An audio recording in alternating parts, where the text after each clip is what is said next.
when this story first, I never addressed this. I never addressed it. Similar to how I didn't address when it first came out, this whole story about the woman in Chicago. However, I think it's important for us to have this conversation because I think it all comes back down to the money, right? And Jordan allegedly gambled away an entire NBA team in the Charlotte Hornets. The question then becomes, before I even get into the video, whether you talking about Lil Nug all the way at the bottom or Michael Jordan all the way at the top.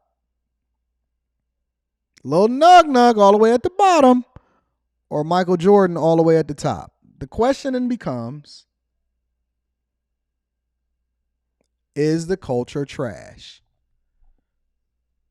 Is the culture trash?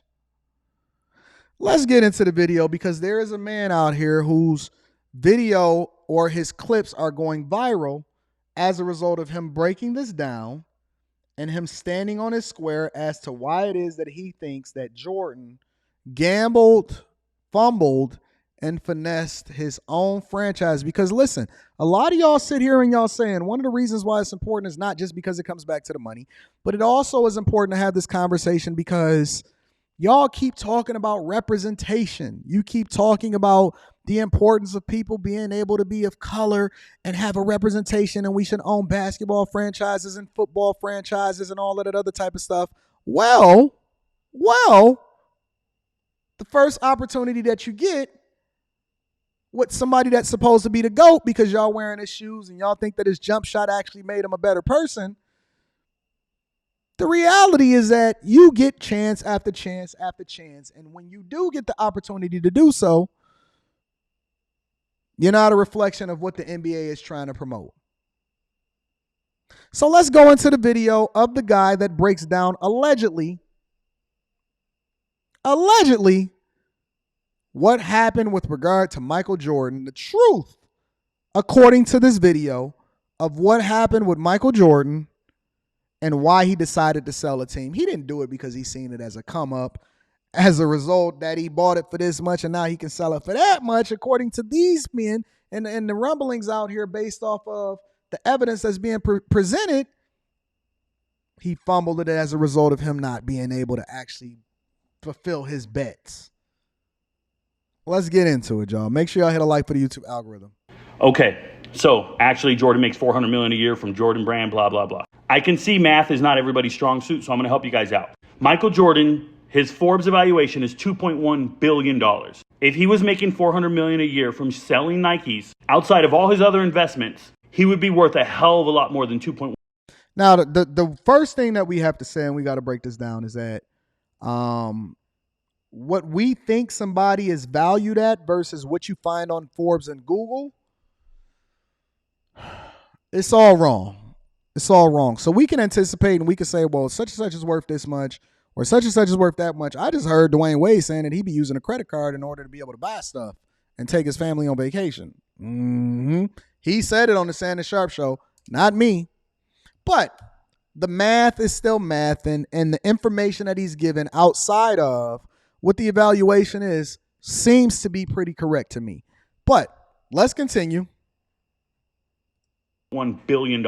His evaluation took a hit when the Hornets lost their evaluation. Please understand what I'm saying. The vast majority of Michael Jordan's net worth is actually the ownership of the Hornets. And that goes for a ton of other billionaires, Jerry Jones, whoever. So let's just say Michael Jordan owns 66% of the Hornets. For easy math, that's 2/3 of the Hornets. They're selling for $3 billion. He's getting $2 billion, right? So $2 billion worth plus the $100 million from Nike, that's $2.1 billion. That's his evaluation. Now, and he's correct, because your valuation or what your net worth is not necessarily how much cash you have, but how much cash, assets, cars, homes, real estate, business, so on and so forth, right? So if the valuation of Jordan is allegedly $2.1 billion, in my opinion, that doesn't even justify his equity stake in what it is that he has in Jordan Brand and his deal with Nike.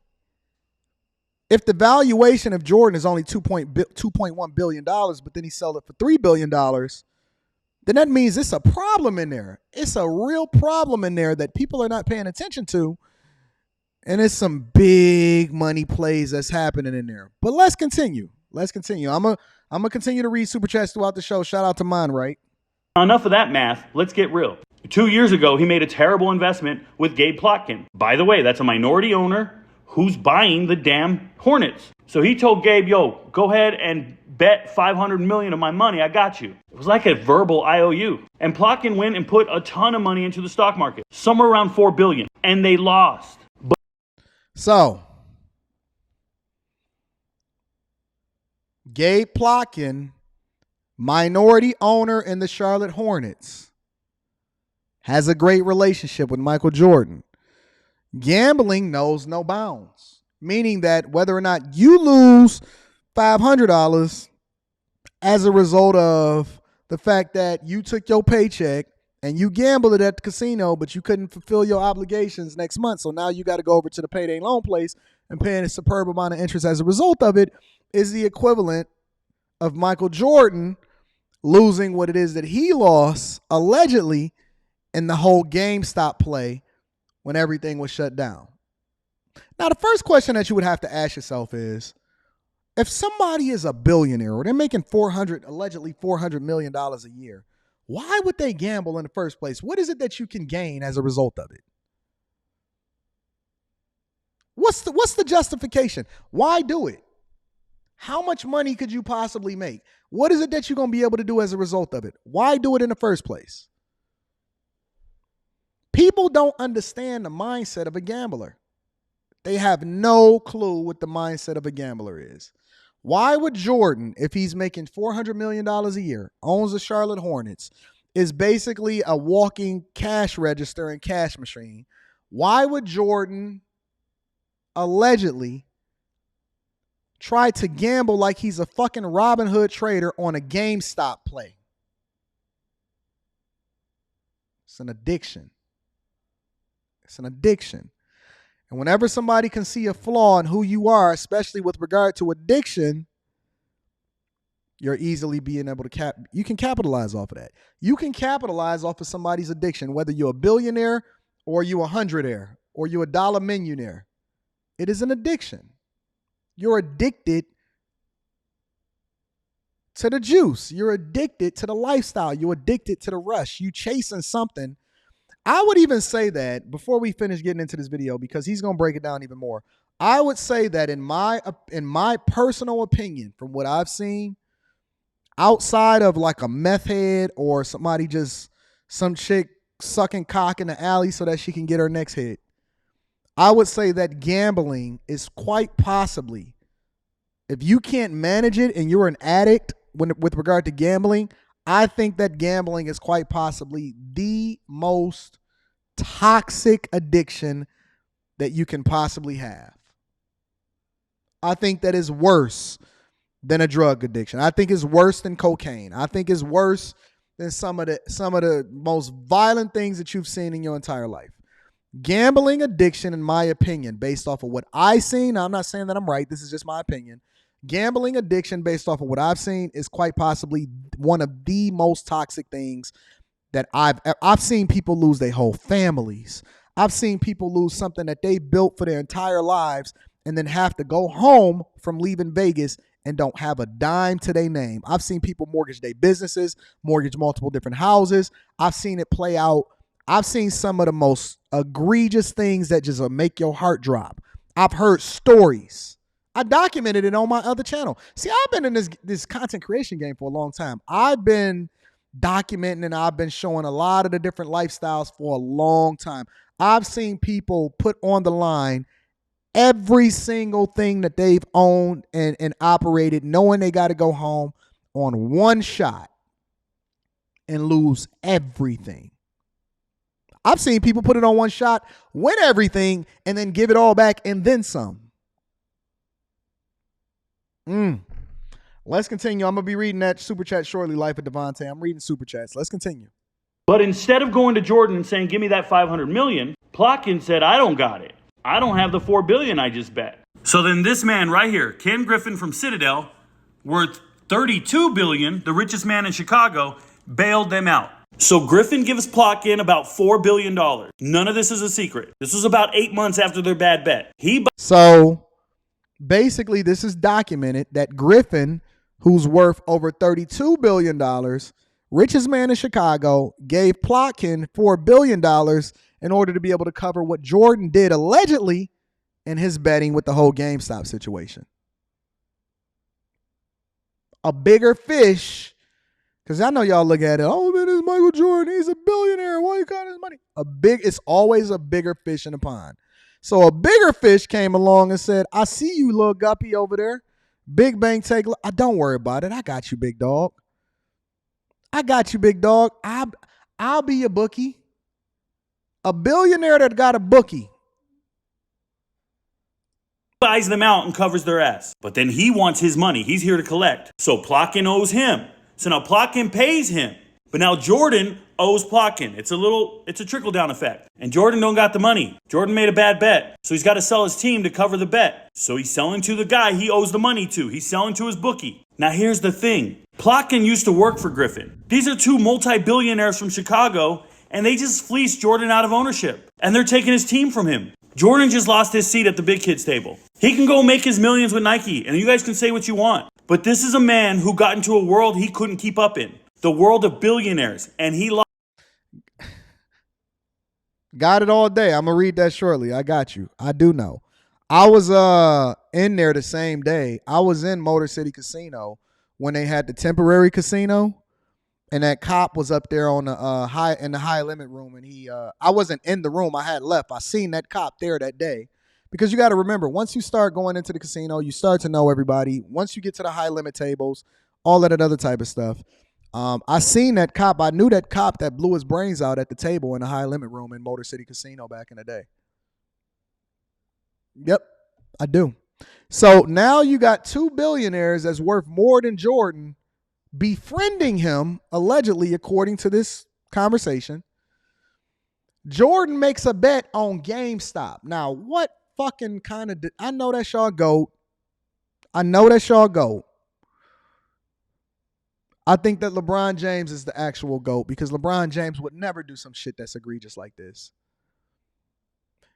What person in their right mind is literally hedging on GameStop?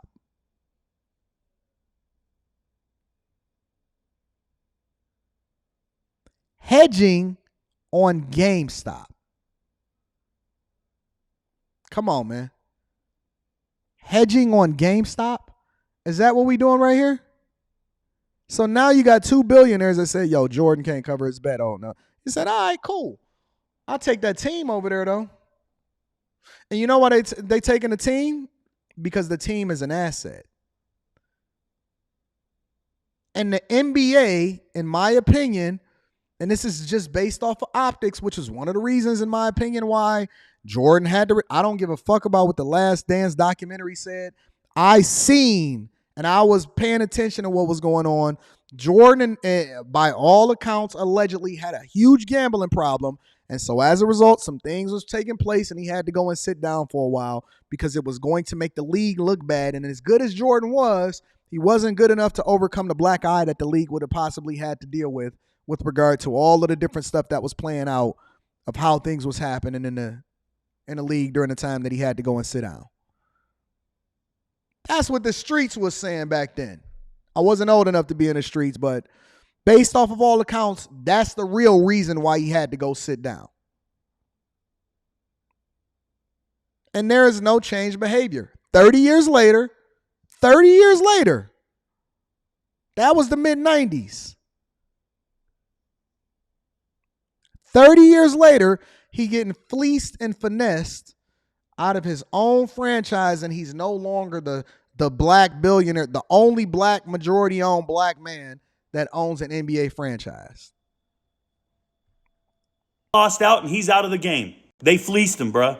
Plotkin, if I can quote Malcolm X, he's that fox with the sheep, pretending to be their friend, pretending to be cool with Jordan. But the whole time, he has a devious plan to take everything from this man if everything goes wrong. He wasn't a wolf. He didn't show his true colors. And now Jordan's out of a team. No longer an owner. Those billions are going to be gone. He could have owned this team for eternity and maybe sold it 20 years from now. Or his kids could have had ownership, much like the hand-me-downs from the NFL. But there will be no legacy in this regard. Two billionaires fleeced him and punked him for his team. You guys all think Jordan has liquidated millions and billions. No, he's invested in other things. His race car team, a number of other things. He has overhead. There's no 400 million a year. These are gross revenue numbers. That's not what he's making. If it was, he'd be worth a hell of a lot more than 2.1 billion. Plotkin's that.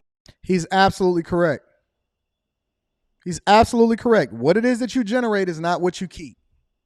What you generate is not what you keep. Russell Simmons can tell you that. That's what Kimora Lee just said. She said, listen, Russell Simmons ain't what you think it is. He out here broke. Jordan is out here.